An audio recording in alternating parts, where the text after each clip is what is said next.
Impeachment de Bolsonaro? Quais as condições reais para que isso aconteça? Quer saber? Vem comigo no Balanço Crítico.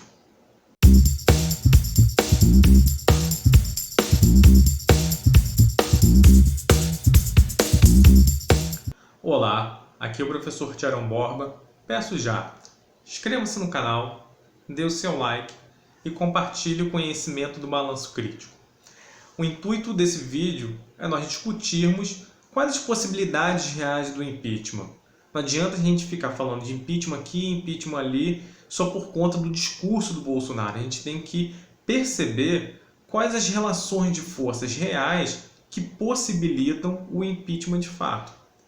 Então, a gente tem que analisar bem objetivamente para não cair em um discurso do senso comum, só porque o presidente ele fala muita bobagem, se direciona muito para o seu público, que é uma estratégia política do Bolsonaro, e só por isso seriam possibilidades do impeachment a partir desse contexto das falas do presidente. Então, a ideia aqui é trabalhar o vídeo em 3 partes para nós analisarmos. Primeira parte, quais as condições históricas do impeachment? Vejamos, nós tivemos 2 experiências de impeachment na Nova República. O primeiro, o impeachment, foi com Collor e o segundo, afastamento, com a Dilma. O que há de comum entre esses 2 casos e que a gente possa fazer algum tipo de paralelo com o Bolsonaro? Segunda parte, qual a situação de Bolsonaro? Qual é o contexto político que o Bolsonaro está inserido? Existe algo de novo em relação aos 2 casos anteriores de afastamento, de Collor e Dilma, ou não? Terceira parte. O que Bolsonaro está fazendo para conter o impeachment? Ou não está fazendo? Porque pode ser que não existam condições de impeachment, então ele não está fazendo nada. Então, são 3 partes que nós vamos analisar aqui para tentar ver as condições reais desse processo ir à frente realmente ou não existir nenhuma possibilidade que ele aconteça. Vamos lá? Vamos acompanhar? As condições históricas do impeachment. Como falamos, na Nova República de 1988 até os dias atuais, nós tivemos 2 experiências de afastamento de presidentes. A primeira com Collor e o segundo com Dilma. Nesse sentido, o que há de comum nessas condições históricas? Eu ressalto que existem 3 aspectos que são comuns, tanto a Collor quanto a Dilma. Primeiro aspecto que nós temos: popularidade abaixo dos 20%. Quando me refiro de popularidade abaixo dos 20%, estou falando daquelas pesquisas que nós temos, seja do Datafolha ou qualquer outro instituto de pesquisa, naqueles números de ótimo e bom. O Collor, na época do seu afastamento, ele contava com 9% de aprovação, de ótimo e bom. A Dilma, na época do seu afastamento, contava com 11%.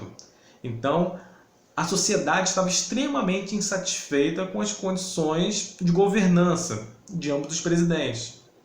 Nesse sentido, é um aspecto comum aos 2 presidentes que foram afastados. A segunda condição que eu ressalto aqui: ambos os presidentes enfrentaram crises econômicas.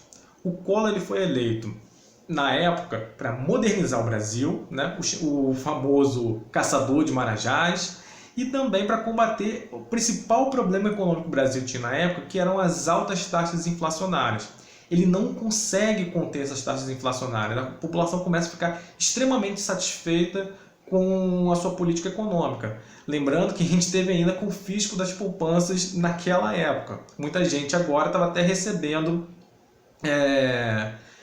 dinheiro daquela época, quando o confisco da poupança. Então, nesse sentido, as pessoas estavam extremamente satisfeitas e tinham uma crise econômica que fez um grande atrito do Collor com a população. Agora, a Dilma também enfrentou uma crise econômica. Não é na mesma situação de altas taxas inflacionárias, mas a gente tinha uma recessão. Quer dizer o seguinte, que o PIB brasileiro ele estava negativo, a produção de riqueza nacional tinha caído. Aí, quando a produção de riqueza cai, existe um problema estrutural na economia. As contas públicas ficam desreguladas, desemprego começa a crescer, podemos ter inflação, tivemos na casa dos 2 dígitos, mas nada comparado à época do Collor. E a terceira coisa em comum entre os dois eram as péssimas relações com o Congresso Nacional. Collor foi eleito com um partido pequeno, não conseguiu ter uma aliança sólida para se tornar estável o seu governo, para que fossem aprovadas medidas com eficácia, que os políticos ficassem satisfeitos com ele. A Dilma também tinha péssimas relações com o Congresso, especialmente com o presidente da Câmara na época, que era o Eduardo Cunha. O caso da Dilma ainda é pior, que ela tinha problema dentro do partido dela. Por exemplo, o Eduardo Suplicy, que é um petista histórico, né, do Partido dos Trabalhadores, fundador, uma pessoa muito bem vista dentro do partido, ele pediu 11 vezes para falar com a Dilma a respeito de projetos dele, para que ele acreditava que seriam bom para o governo dela, para o Brasil, etc. Ela não recebeu ele nenhuma vez, uma pessoa do próprio partido dela, né, no caso. Então, são 3 coisas que os dois têm em comum. Aí vocês podem perguntar, Tiago, e o Temer? O Temer preenchia essas condições? Quase. Ele pegou uma crise econômica? Pegou, mas ele não foi diretamente responsável. Ele responsabilizava a Dilma. A popularidade dele era baixa? Era baixa. Mas onde começa o processo de impeachment? Na Câmara dos Deputados, com o presidente aceitando, né, o processo de impeachment. Nesse caso, o Temer ele tinha ótimas relações com o Congresso Nacional. Então, o impeachment não tinha como começar, porque começa sempre pelo Congresso Nacional. Ele tinha ótimas relações, então isso não foi à frente. O que eu chamo a atenção aqui também, é que o processo de impeachment ele é jurídico e político ao mesmo tempo. Mas eu destacaria que ele é eminentemente político. Presidentes desde Collor até hoje em dia o Bolsonaro, eles cometem crimes, uns mais graves, outros menos graves. O que vai fazer ele ser julgado ou não são essas 3 condições que são o contexto político que ele vive. O crime pode ser mais grave, menos grave, mas se ele tiver uma boa relação como tinha com o Congresso Nacional, como era o caso do Temer, não vai à frente. Então, a questão política, ela tem um apelo muito maior. Tanto que o político ele não é julgado, o presidente que vai ser afastado, ele não é julgado pelo STF. Por mais que o presidente do STF conduza o rito do impeachment, ele vai ser julgado por quem? Pelos deputados e senadores. Não é? Então, é um processo eminentemente político, ainda que exista um pré-requisito legal que tenha algum tipo de crime para que ele ocorra. Certo? Passando para a segunda parte. Na segunda parte, tratando qual é a situação de Bolsonaro. Há algum ingrediente novo? Há algo de novo na sua situação? Vamos seguir as mesmas condições que aconteceram com Collor e Dilma. A popularidade de Bolsonaro está abaixo dos 20%? Não. A popularidade de Bolsonaro fica entre 27% e 33%. Fica nessa oscilação. Por que permanece, por mais que existam problemas de gerência do governo, existam atritos com políticos da Câmara, com certos setores da população, empresariado e etc. Porque o Bolsonaro ele se comunica diretamente para a sua população. Ele fala coisas que as pessoas que votaram, a direita mais radical, gostam. Então o seu apoio ele não decresce abaixo dos 20%. Pode acontecer? Pode. Mas por enquanto as pessoas apoiam ainda o Bolsonaro. Então ele continua com os 20%, com mais de 20%, que é o necessário, assim, historicamente, que a gente vem vendo para conter o impeachment. Segunda questão, a crise econômica. A gente vinha vendo um crescimento fraco antes da crise da pandemia do coronavírus. Estavam se especulando, ele vinha cobrando Guedes em relação à possibilidade de uma nova crise econômica, do Brasil entrar numa recessão. Mas ainda ele depositava muito da culpa da crise econômica do seu governo às gestões passadas do PT. Nesse sentido, ele tinha ainda uma base de discurso, uma gordura para queimar para dizer, olha, esse problema não é meu, estou tentando resolver o problema a partir das reformas que estou mandando para o Congresso, que o Guedes está tentando implementar, fazer cortes nos gastos públicos. Então, ele ainda tem essa ressalva e a população ainda aceita esse tipo de desculpa dele. Então, esses dois ingredientes ele não tem.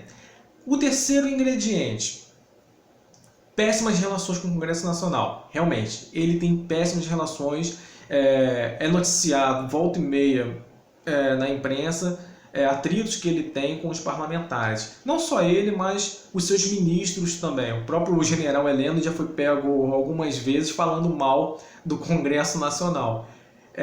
Ou então a gente pode lembrar do atrito que o Bolsonaro teve com o Rodrigo Maia no início do ano passado, se eu não me engano. Então, nesse sentido, ele está arranjando briga com a principal pessoa que pode instaurar um processo de impeachment, que é o Rodrigo Maia, que é o presidente do Congresso Nacional. Lembrando, a Dilma tinha péssimas relações com quem? Com Eduardo Cunha, na época, que era o presidente do Congresso Nacional. Então, dessas três condições, a condição do péssimo relacionamento com o Congresso Nacional é a mais evidente.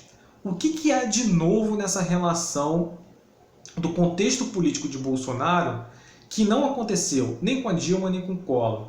Ele tem péssimas relações com prefeitos e principalmente governadores. Bolsonaro tem péssimas relações com os governadores, especialmente nessa crise do coronavírus. Lembrando, os governadores eles estão seguindo as regras da OMS.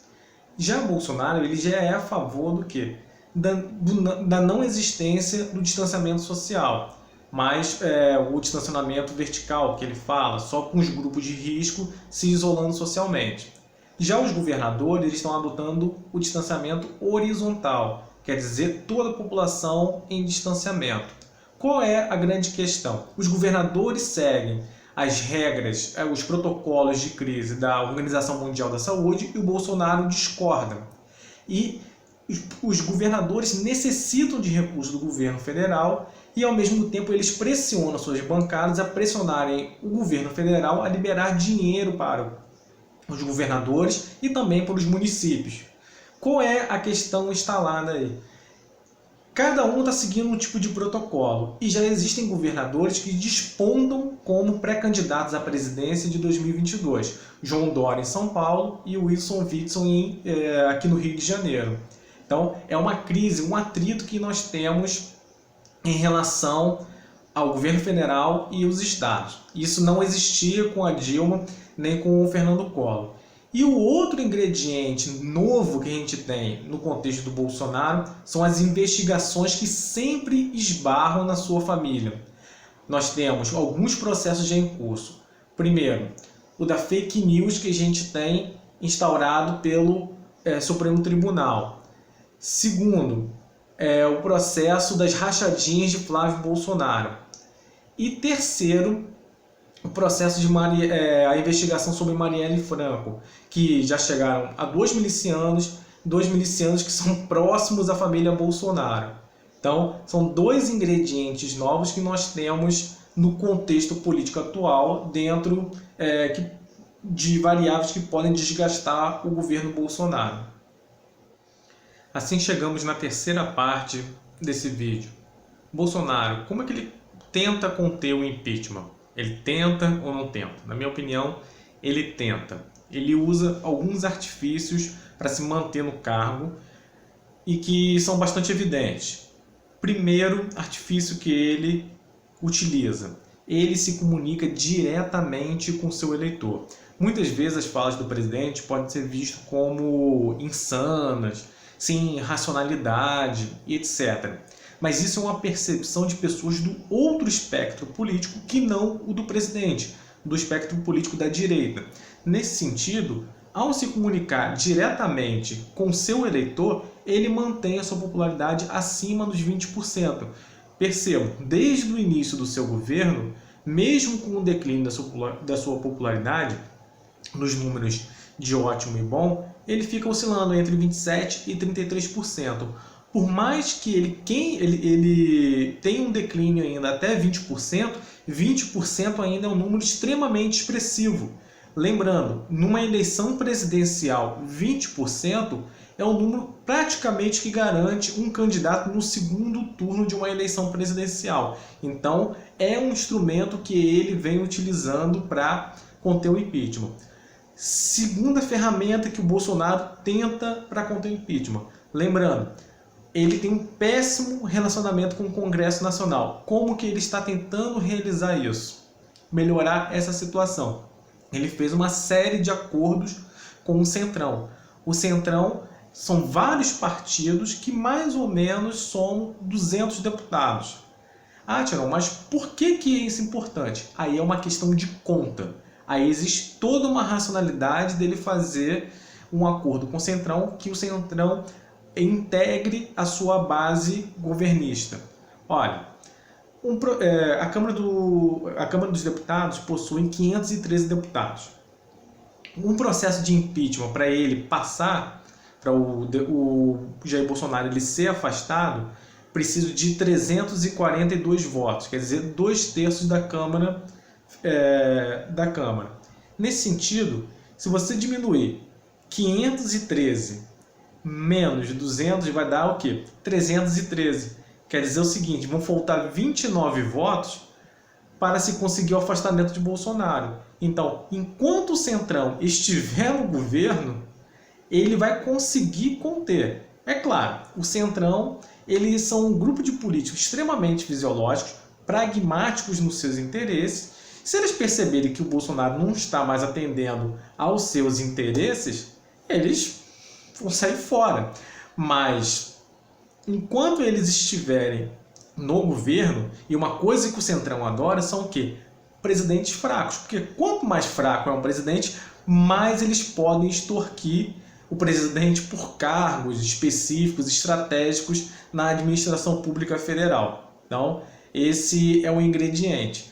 Agora, se vocês me perguntarem, então não tem condições do impeachment? Eu acho que existe uma condição e que ela é nova. E não é o péssimo relacionamento que ele tem com os governadores. A condição do impeachment estão nos processos que envolvem a família Bolsonaro. Seja no STF, com a investigação das fake news, que já chegaram, ao que parece, em Carlos Bolsonaro, e os empresários que sustentaram o Bolsonaro na sua campanha, a rachadinha no Flávio Bolsonaro e o assassinato da Marielle, que chegaram a milicianos que são próximos a Bolsonaro. Então, são todas investigações que estão ali, circunscrevendo o ambiente político do Bolsonaro, que pode chegar nele a qualquer momento. Então, se for um crime muito incisivo e de apelo público, eu acho que o Centrão deixa Bolsonaro na mesma hora. Então, essa é a minha opinião. Quero saber o que vocês acham das condições reais do impeachment. Comentem aqui embaixo e até a próxima. Um abraço.